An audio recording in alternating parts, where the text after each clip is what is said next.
दोस्तों नमस्कार। जयदीप पत्रिका में आपका स्वागत है। मैं दीपक कोहली।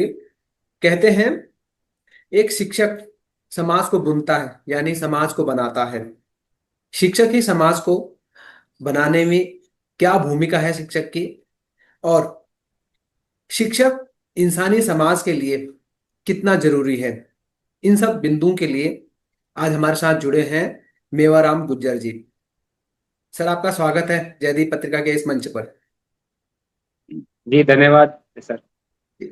जैसा कि सर, आप राजस्थान शिक्षा विभाग में एक अध्यापक की भूमिका निभा रहे हैं पिछले 15 सालों से।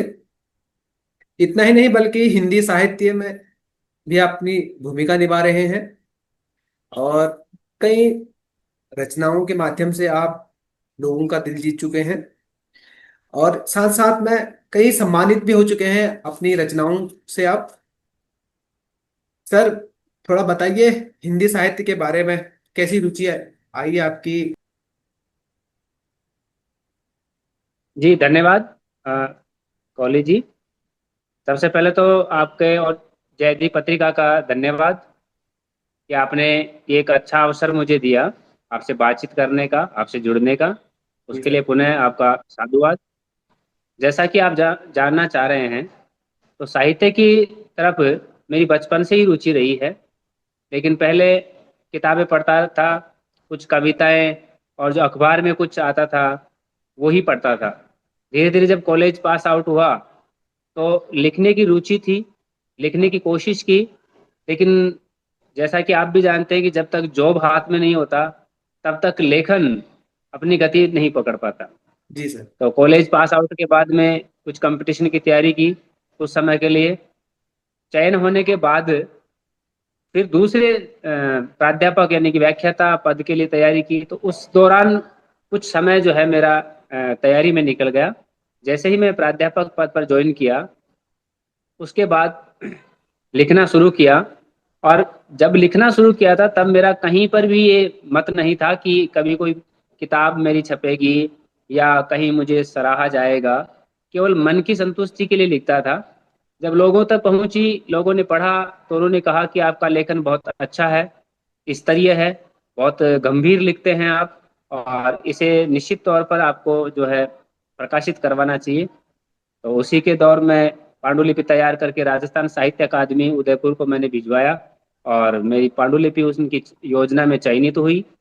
उस योजना पर मुझे 11,000 रुपये का अनुदान भी मिला, और साहित्यागार प्रकाशन से वो प्रकाशित हो करके और पाठकों के हाथों में पहुंची है। सर, 15 सालों से आप शिक्षक की भूमिका निभा रहे हैं, और ऐसे कई सारे अनुभव होंगे आपके पास जो हमारे समाज के लिए और हम सभी के लिए प्रेरणा का स्रोत हो सकते हैं, या हम सभी लोग उन अनुभवों से कुछ सीख सकते हैं। कुछ बताने का कष्ट करेंगे जी आप बिल्कुल। सर। बिल्कुल अनुभव होते ही है। और जैसा कि शिक्षक तो सीखने सिखाने का ही काम करता है, जीवन भर सीखना ही शिक्षक का धर्म होता है। जयपुर का रहने वाला हूँ, लेकिन पहली पोस्टिंग जब मुझे मिली वो बाड़मेर जिले में मिली, जहाँ जी। बिल्कुल डेजर्ट इलाका था। और उसके बाद में तो डूंगरपुर, भीलवाड़ा, जयपुर, इन जिलों में, उदयपुर, इन जिलों में काम करने के बाद में काफी सारा नया मैंने भी सीखा है। हो सकता है किसी व्यक्ति ने मुझसे भी सीखा हो, लेकिन मुझे जहां भी मिला, कोई व्यक्ति हो, कोई किताब हो, उससे कोई चीज सीखने को मिली है तो मैंने जरूर उसको सीखा है। कई सारे मेरे अनुभव ऐसे रहे हैं जो मैंने सीखे हैं अपने विभागीय साथियों से, अपने कलीग से, अपने बच्चों से भी सीखा है मैंने। तो जब बाड़मेर गया तो भाषा की प्रॉब्लम थी। जी। भाषा, वो स्थानीय भाषा मुझे नहीं आती थी। तो इस भाषा को भी मैंने बच्चों से ही सीखा। जब डूंगरपुर गया तो वहाँ वागड़ी भाषा बोली जाती है, मुझे वागड़ी भाषा नहीं आती। तो इस दौरान भी मैंने अपने साथियों और बच्चों से हिल मिल करके उनसे बातचीत करके और उस भाषा को समझने का प्रयास किया, ताकि मैं बच्चों से एक अच्छे तरीके से बातचीत कर पाऊँ। तो अनुभव बहुत सारे रहे हैं इस दौरान। विभागीय दायित्व जहाँ पर भी मुझे मिला, केवल टीचिंग ही नहीं, टीचिंग के अलावा भी कहीं कहीं ड्यूटियां लगती रहती है, चाहे वो चुनाव हो। कोरोना काल में भी बहुत अच्छी ड्यूटियां लगी टीचर्स की, बड़ी संख्या में हम लोगों की भी लगी। और ऐसे ऐसे जगह पे ड्यूटी लगी जहाँ जाने के लिए लोग डरते थे उस दौरान, तो वो ड्यूटियां भी मैंने की है।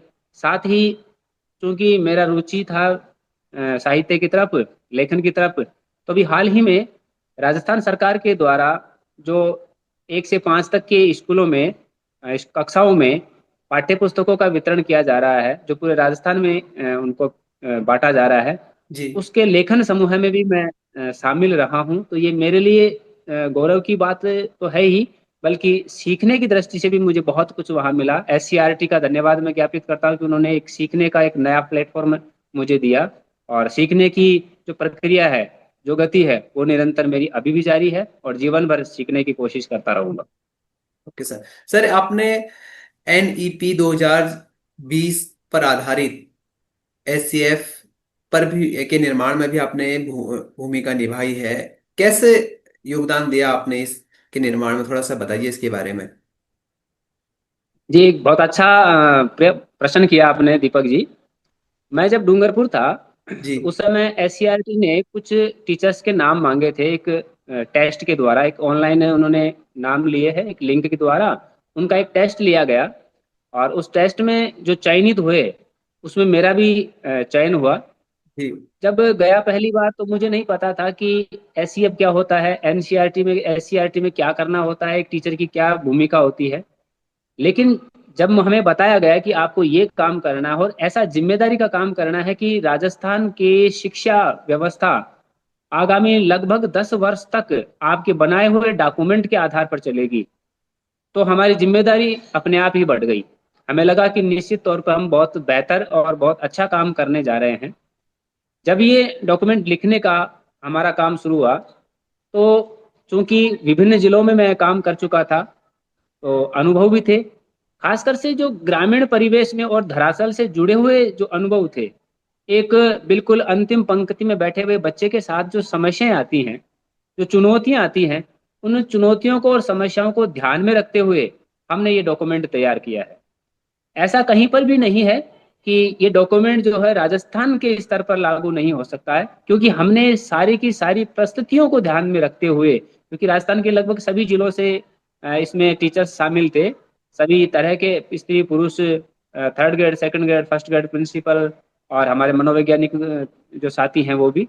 तो हमने एक ऐसा डॉक्यूमेंट तैयार किया है जो राजस्थान के शिक्षकों के लिए और राजस्थान के बच्चों के लिए बहुत बेहतर और कारगर साबित हो।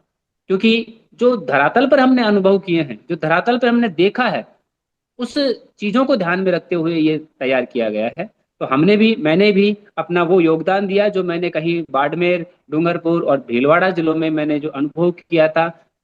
जो दूर दराज के ग्रामीण इलाके हैं, बाड़मेर की आप जानते हो, नाम सुनते ही लोगों को बड़ा ताज्जुब सा होता है, जी। और जी। कि बाड़मेर बिल्कुल रेतीला इलाका है, दूर दूर तक ढाणियां नहीं है, गांव नहीं है, पीने तक का पानी भी उपलब्ध नहीं होता कई जगह पर। तो वहां के बच्चों के साथ क्या समस्याएं आती हैं, और जो आदिवासी इलाका है, जो बिल्कुल एक तरह से आज भी जंगलों में और पहाड़ों में रह रहा है, उस बच्चे के साथ क्या समस्या आई है, वो कैसे इस शिक्षा व्यवस्था की अग्रिम पंक्ति में आकर के खड़ा हो, ये ध्यान में रखते हुए हमने ये डॉक्यूमेंट तैयार किया है। तो निश्चित तौर पे मैं ये समझता भी हूँ कि ये डॉक्यूमेंट अगर सही तरह से इम्प्लीमेंटेशन हुआ इसका राजस्थान में, तो बच्चों को भी, शिक्षकों भी, और अभिभावकों को भी इसका पूरा लाभ मिलेगा, ऐसी मैं उम्मीद करता हूँ। जी सर। जी सर। सर आपने यात्राओं के पद चिन्ह नाम से एक कविता संग्रह अपनी प्रकाशित करवाई है। आपको इस पुस्तक को तैयार करने में कितना समय लगा और कहाँ से विचार आया? और अगर कोई आपकी इस पुस्तक को पढ़ना चाहता है तो कैसे इस पुस्तक को मंगाएगा? ऑनलाइन उपलब्ध है नहीं है, थोड़ी इसके बारे में जानकारी दीजिए सर आप। जी बिल्कुल। जैसा कि मैंने पहले भी बताया, डूंगरपुर में जब था मैं, तो लिखना मैंने शुरू किया, और एक डायरी में लिखता गया। मैंने कुछ पत्र पत्रिकाओं में, अखबार में मेरी पत्र रचनाएं भेजी, और वो छपती रही, लोगों तक पहुंची, मेरा एक सर्कल बना। तो जब लोगों ने पढ़ा, तब उन्होंने कहा कि निश्चित तौर पर आप इसको एक बुक फॉर्मेट में लेके आइए। मैंने उसको पांडुलिपि तैयार करके राजस्थान साहित्य अकादमी के अनुदान से छपी ही गई। तो छपने के बाद में भी जब पाठकों ने पढ़ा, तो पाठकों का भरपूर प्रेम इस किताब को मिला। ये मेरे लिए बड़ी अच्छी बात है कि मेरे पहले ही किताब को पाठकों का असीम स्नेह मिला। बहुत से लोगों ने बहुत बड़े लेखकों ने भी इसको पढ़ा और व्यक्तिगत तौर पर भी मुझे मैसेज करके, फोन करके और मुझे बधाइयाँ और शुभकामना संदेश दिए। अगर कोई पाठक इसको पढ़ना चाहता है तो ये अमेजन पर भी उपलब्ध है, फ्लिपकार्ट पर भी उपलब्ध है, और यदि कोई ऑफलाइन खरीदना चाहे तो प्रकाशक के मोबाइल नंबर दे रखे हैं, उससे भी डायरेक्ट मंगवा सकता है। अन्यथा अगर कोई जयपुर और वहाँ का आसपास का साथी है तो जयपुर बुक स्टॉल पर जा करके भी इसको खरीद सकता है। बाकी अगर कोई ऑनलाइन तरीका भी नहीं जानता है तो सीधे फोन नंबर दे रखे हैं प्रकाशक, या फोन कीजिए, वो आपको अपने एड्रेस पे एक किताब आपको भेज देंगे, उसका पेमेंट वो उनको करना होता है। तो ये सभी प्लेटफॉर्म पर उपलब्ध है सर। जी सर। सर इसके अलावा जैसे कि आप एक शिक्षक हैं और आप देख ही रहे हैं राजस्थान शिक्षा व्यवस्था की हालत, जर्जर बिल्कुल। भवनों से कई बच्चों ने अपनी जान गंवाई है। इस विषय पर आप क्या कहना चाहेंगे? किसकी लापरवाही है रही है, सरकार की रही, ये अध्यापकों की रही, या फिर ग्रामीणों की रही, किसकी रही? देखिए दीपक जी, इस व्यवस्था को के जिम्मेदार हम किसी एक व्यक्ति को नहीं ठहरा सकते, क्योंकि ये पूरा सिस्टम इसके लिए जिम्मेदार है। हम भी जिम्मेदार हैं उतने ही जितने कि हमारी सरकार जिम्मेदार है। केवल मात्र हम सरकार के ऊपर जिम्मेदारी डाल करके पल्ला नहीं झाड़ सकते। पर ये एक दुखद घटना थी जो केवल मात्र हमें ही नहीं, पूरे भारतवर्ष को, जिसने व्यक्ति को ने इस घटना के बारे में सुना उसको बहुत दुखी महसूस हुआ। झकझोर देने वाली ये घटना थी। राजस्थान में बच्चों के साथ में ऐसी शायद ही पहले कोई घटना हुई होगी। तो निश्चित तौर पर ये बहुत ही संवेदनशील और बहुत ही पीड़ादायक घटना हमारे साथ थी। मेरी एक सलाह भी कह सकते हैं हम सब भामाशाहों के तौर पर भी, कि जो भी भामाशाह है ऐसे भवनों, ऐसे जो भवन हैं उनके लिए पैसा खर्च करें। सरकार की भी ये महत्वपूर्ण जिम्मेदारी बनती है कि ऐसे भवनों की मरम्मत करें। और शिक्षकों की भी ये ध्यान रखने की जरूरत होती है कि अगर ऐसा कोई भवन है, ऐसा कोई कमरा है जहाँ कुछ डर का माहौल है, तो ऐसे जगह से बच्चों को दूर रहे। ईश्वर हमारी मदद करेगा, ऐसी घटनाएं हमें नहीं देखने को मिले, ऐसी हम उम्मीद करते हैं, क्योंकि इस प्रकार की घटनाओं से शिक्षा विभाग को ही नहीं, पूरे समाज को और पूरे राज्य को जो है वो बहुत दुखी करता है। ऐसी घटनाएं नहीं होनी चाहिए, तो हम सभी जिम्मेदार हैं। सरकार भी उतनी जिम्मेदार है जितने कि हमारा सिस्टम जिम्मेदार है, हमारा प्रशासन जिम्मेदार है, हमारे अधिकारी जितने जिम्मेदार हैं, और कहीं ना कहीं हम लोग भी उसमें कहीं ना कहीं इन्वॉल्व हैं, हम भी जिम्मेदारी ही हैं। तो सबकी जिम्मेदारी है। सर एकदम सही कहा आपने, हम सबकी जिम्मेदारी है। सर सरकारी शिक्षा व्यवस्था और प्राइवेट शिक्षा व्यवस्था को आप कैसे देखते हैं? आज भी सरकारी जो छात्र छात्राएं हैं उनके पास मूलभूत सुविधाएं नहीं हैं स्कूलों में, बिल्कुल। जबकि प्राइवेट स्कूल्स मतलब अलग ही लेवल पर सोच रहे हैं। ऑनलाइन एआई के जरिए पढ़ाई करवा रहे हैं, बहुत सारी चीजें हो रही हैं प्राइवेट स्कूलों में। थोड़ा इसके बारे में बताइए सर। अ, धन्यवाद दीपक जी। पहला कोई व्यक्ति मुझे ऐसा मिला है जिसने कोई काम का प्रश्न किया है, वरना अब तक मैंने कई इंटरव्यू भी दिए हैं, कई जगह मैंने लोगों का संवाद कार्यक्रम रहा है। इस जी। प्रकार के जो प्रश्न होते हैं जिनसे हम अमूमन बचते रहते हैं। जी। बहुत अच्छा सवाल किया। सुविधाओं की कमी आज भी खासकर से सरकारी स्कूलों में और ग्रामीण इलाकों में तो है ही। जी। हमारे स्कूल की, मैं मेरे स्कूल की बात करूं, बास्केटबॉल का कोर्ट बना हुआ है, जी। लेकिन नीचे का फर्श अभी भी सीमेंटेड नहीं। उस फर्श में बच्चे खेले, और एक प्राइवेट स्कूल के बच्चे जो एक बहुत वेल फर्निश्ड और वेल अपडेट जो है उसमें खेलें, तो फर्क तो होगा ही। एकदम खेलने एकदम। में भी, उनके सीखने में भी, उनकी हर चीज में फर्क होगा। जी। तो ये जो कमियां है, देखिए सरकार भी हर विद्यालय को इस प्रकार की आधुनिक सुविधाएं उपलब्ध करवाने में पूरी तरह से समर्थ नहीं हो पाती है। तो आसपास के जो भामाशाह हैं उनकी भी जिम्मेदारी बनती है कि ऐसे अपने गांव के और पड़ोस के, अपने परिवेश के क्षेत्र के जो सरकारी विद्यालय हैं जिनको मूलभूत आवश्यकताओं की जरूरत है, उनको कहीं ना कहीं प्रोवाइड करवाएं। कुछ एनजीओज हैं, कुछ प्राइवेट सेक्टर्स हैं जो अपने सीएसआर का पैसा भी ऐसे स्कूलों में लगाएं।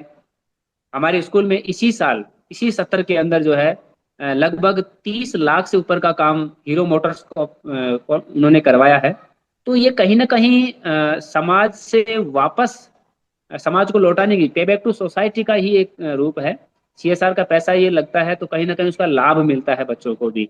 सुविधाओं की कमी तो सर आप देख ही रहे हैं, राजस्थान के नहीं पूरे भारत के किसी भी सरकारी विद्यालय में जाके जी बहुत जी कम विद्यालय ऐसे हैं जहाँ पर सभी सुविधाएं उपलब्ध मिलेंगी। बाकी मूलभूत आवश्यकताओं भी कई स्कूलों में नहीं मिलती हैं। तो इसके लिए सरकार को भी, हमारे भामाशाहों को भी, अभिभावकों को भी, सबको मिलकर के ये प्रयास करना होगा कि हम स्कूलों की स्थिति बेहतर बनाने के लिए प्रयास करें, मिलकर के काम करें। तभी ये हमारी विद्यालय जो है वो शानदार हो पाएंगे और बच्चे जो है वो अच्छे सीख पाएंगे। जी। ये मेरा मानना है। सर आप एक लेखक हैं और कविताएं लिखते हैं, आर्टिकल लिखते हैं, बहुत सारी चीजें आप लिखते रहते हैं। कोई ऐसी कविता आपकी हो जो समाज को आईना दिखाए, या आप सुनाना चाहते हैं, जो आपको लगता है कि मेरी सबसे पसंदीदा कविता है और जो सबको सुननी चाहिए या पढ़नी चाहिए? बिल्कुल दीपक जी, बहुत सारी कविताएं ऐसी हैं जो समाज को भी, लोगों को भी प्रेरणा देती हैं। अ, मेरी किताब के अंदर एक कविता है, मेरी बेटियों। मैं माफी इसलिए चाहूंगा आपसे क्योंकि किताब मेरे पास उपलब्ध नहीं है। कोई नहीं, तो 4 लाइन सर, किताब, 4 लाइन है। पूरी कविता मुझे, हाँ, 4 लाइन क्योंकि सुना एक दीजिए। कई बार मैं कक्षा में भी, और मैं जब बात करता हूँ बच्चों से, लड़कियों से खास कर से, तो उनको कहता भी हूँ कि सुनो मेरी प्यारी बेटियों, खेत से चारा लाकर रसोई का काम निपटा, बर्तन सब धो कर के भी तुम्हें जाना ही होगा स्कूल। तुम्हें पढ़नी होंगी वे किताबें जो तुम्हारे माँ के हिस्से नहीं आई। तुम्हें पढ़ना होगा वो किताबें जो हजारों बेटियों के हिस्से नहीं आई। मेरी बेटियों सुनो, उठो, दौड़ो, और तुम्हें वो सारी चीज हासिल करनी है जो एक बेटी होने के नाते अब तक तुमसे दूर रही। मेरी प्यारी बेटियों, तुम्हें पता है न तुम्हें क्या करना है। बहुत ये शानदार उस सर। बड़ी कविता की एक बीच की कुछ पंक्तियां हैं जो मैंने आपको कही। और इस तौर एक मेरी कविता थी जो काफी वायरल भी हुई थी, मतलब जी फेमस जी हुई थी काफी। जी जी। जब व्यक्ति घर से दूर जब नौकरी पे जाता है, क्योंकि मैं भी उस समय, मेरी पोस्टिंग घर से 600 किलोमीटर दूर थी, ओके डूंगरपुर। ओके। तो जब 1.5 महीने की छुट्टियां बिता करके जब जाता था, तो आप जानते ही हैं, परिवार का जी जी मोह है, जी। बच्चों का मोह है, तो होता ही। उस समय मैं एक कविता लिखी थी मैंने, जो काफी लोगों को पसंद आई और काफी लोगों ने उसका जो है सोशल मीडिया मतलब में वायरल किया, शेयर किया। मीडिया पर रिवायरल हुई। जी तो वो ये थी कि छुट्टियां बिता करके जब जाता हूँ परदेश, तो याद आता है घर, याद आता है घर का छूटना, याद आता है पिता का स्नेह, भैया मुझे छोड़ने के लिए मेरे कहने से तैयार हो जाते हैं। बड़की बिटिया कुछ मांग करती है अपनी मन पसंद चॉकलेट की। छुटकी बिटिया जो भी सो कर के उठी थी, वो चाहती है कि पापा उसके पास रहें। जब पत्नी की आंखों में देखता हूँ तो उसको पाता हूँ खामोश, एक गहरी उदासी और गहरी टीस के साथ, जो बहुत कुछ कहना चाहती है। मैं रुकना चाहता हूँ, मैं रुकना चाहता हूँ अपने परिवार के साथ, किंतु उस परिवार के लिए मैं जाना चाहता हूँ किसी दूसरे शहर, जिस शहर में मेरा अपना कोई नहीं होगा। ये भी कुछ और पंक्तियां हैं जो शायद मुझे याद बहुत नहीं थी। शानदार, बहुत तो शानदार सर, बहुत शानदार लिखा है आपने। निश्चित तौर पर आदमी जब भावुक हो जाता है तो होता ही है, और जब वापस आता है कुछ छुट्टियों पे तो भी यही विचार आते हैं। तो जी कहीं जी। ना कहीं कुछ कविताएं जरूर। हैं जो निश्चित तौर पर व्यक्ति को प्रेरित भी करती हैं, अ, कुछ नया सीखने और जीवन को नया तरीके से देखने की प्रेरणा देते हैं। जी सर, जैसा कि आप जानते हैं सोशल मीडिया का दौर है। आप भी सोशल बिल्कुल। मीडिया इस्तेमाल करते हैं, और हिंदी साहित्य को सोशल मीडिया के जरिए आप कैसे देखते हैं? क्या हिंदी साहित्य आगे बढ़ा है सोशल मीडिया के जरिए, या फिर हिंदी साहित्य का स्तर लगातार गिरता जा रहा है? देखिए, सोशल मीडिया का आज दौर है और इसको हम जीवन का एक अंग बना चुके हैं, अभिन्न अंग बना चुके हैं। और इस दौर से हम सोशल मीडिया से बिल्कुल दूर रह भी नहीं सकते। हाँ, कुछ हद तक इसको कम किया जा सकता है। मेरा ये मानना है कि अगर सोशल मीडिया को हम सही दृष्टिकोण से सही काम के लिए काम में लें, तो शायद ये पाठकों के लिए भी और लेखकों के लिए भी एक अच्छा मंच है। मैं मेरी बात बताऊं कि अगर सोशल मीडिया नहीं होता तो मैं कोई कवि नहीं होता। हालांकि मैं अपने आप को कवि नहीं कहता, जी पर जी फिर भी जो कविताएं हैं वो कहीं ना कहीं फेसबुक और उसके माध्यम से ही लोगों तक पहुंची हैं। जी आज भी वही जरिया है लोगों तक पहुंचाने का। लेकिन हमें ध्यान ये रखना होगा कि हम सही दिशा में और सही मात्रा में उसका प्रयोग करें। खासकर से अब जैसे हम देखते हैं कि स्कूली बच्चे जो कम उम्र के हैं, छोटे बच्चे हैं, वो भी मोबाइल का इतना प्रयोग कर रहे हैं, सोशल मीडिया पे अपने उनकी आइडिया बना बना करके मतलब ऐसा कंटेंट डाल रहे हैं जो कहीं ना कहीं वैमनस्यता पैदा करते हैं या उसको गलत दिशा में ले जा रहे हैं। तो उससे हमें सावधान रहना होगा। शिक्षक को तो इस विषय में और ज्यादा थोड़ा सजग रहना पड़ेगा कि वो अपने बच्चों को भी, अपने स्टूडेंट्स को इस दिशा में भ्रमित होने से बचाए। तो सोशल मीडिया का सही तरीके से अगर हम उपयोग करें तो इसका बहुत उपयोग है, और यदि हम इसका समय बर्बादी के लिए या गलत कंटेंट के रूप में प्रयोग करते हैं तो इसका नुकसान हमें तो मिलेगा ही मिलेगा, समाज में भी इसका नकारात्मक प्रभाव बच्चों में भी और युवाओं में जाएगा। तो इसका सकारात्मक अगर उपयोग करते हैं तो निश्चित तौर पर इसका लाभ मिलेगा। सर, एक शिक्षक होने के नाते आप क्या कहना चाहेंगे युवा पीढ़ी से, महिलाओं के लिए और आम नागरिकों के लिए, हम जैसे नागरिकों के लिए जो नौकरी के लिए इस शहर से उस शहर दौड़ते हैं और कभी अकेला रहते हैं, कभी एक समय का खाना खाते हैं।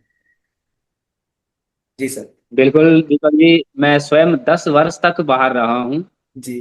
अकेला रहा हूँ, परिवार से दूर रहा हूँ, तो इस पीड़ा को मैं बहुत अच्छे से समझ सकता हूँ और महसूस कर सकता हूँ। एक शिक्षक होने के नाते मेरा बच्चों से भी, युवाओं से भी और अभिभावकों से भी, और मेरे जो शिक्षक साथी हैं पूरे इंडिया के, न जी। केवल राजस्थान के, पूरे भारतवर्ष के शिक्षकों और साथियों से मैं एक विनम्र निवेदन रहेगा मेरा कि बेहतर करें, अच्छा करें, ईमानदारी से करें। एक शिक्षक यदि ईमानदारी से काम कर रहा है, जी जान लगा के काम कर रहा है, बच्चों की जरूरतों के हिसाब से काम कर रहा है, तो निश्चित तौर पर उसका परिणाम उसे मिलेगा। युवाओं से एक मेरा आग्रह ये रहेगा कि अपना भविष्य सुधारने के लिए कड़ी मेहनत करें, ईमानदारी से मेहनत करें, किसी को जीतने के लिए नहीं, स्वयं को जीतने के लिए, स्वयं को आगे लाने के लिए मेहनत करें। जहां भी आपको कहीं डाउट्स लगती हैं, जहां आपको कोई समस्या आती है, निश्चित तौर पर आप अपने मार्गदर्शक, अपने जो साथी हैं उनसे बात करें, सुझाव लें लोगों के, सोचें क्या करना है, समस्या का समाधान करें, सामना करें। चुनौतियों का सामना करना ही हमें संघर्ष करना सिखाता है, हमें बेहतर बनाता है। तो खासकर से स्कूली बच्चे और युवा जो साथी हैं उनसे भी मेरा एक आग्रह रहेगा कि अपना भविष्य सुधारने के लिए एक बेहतर विकल्प ढूंढें, अच्छा करें, ईमानदारी से करें।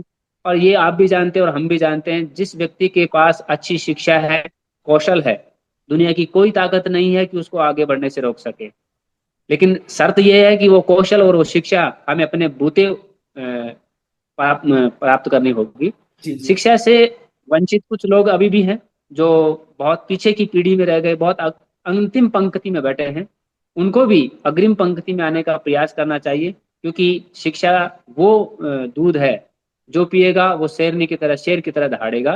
तो हम सबको अपने भविष्य को सुधारने के लिए, अच्छी शिक्षा के लिए और अपना भविष्य के उज्जवल बनाने के लिए कड़ी मेहनत और ईमानदारी से मेहनत करनी होगी। सर, बहुत बहुत धन्यवाद। जयदीप पत्रिका को आपने अपना बहुमूल्य समय दिया। बतौर शिक्षक आपने समय निकाला हमारे लिए। बहुत अच्छा लगा सर हमें। जी बहुत बहुत धन्यवाद दीपक जी। आपने मुझे इस अवसर दिया, इस बहुत ही शानदार कार्यक्रम के लिए, और अपने पत्रिका का मंच उपलब्ध करवाया उसके लिए बहुत बहुत धन्यवाद स्वागत सर, आपका। स्वागत, स्वागत शुभकामनाएं। सर।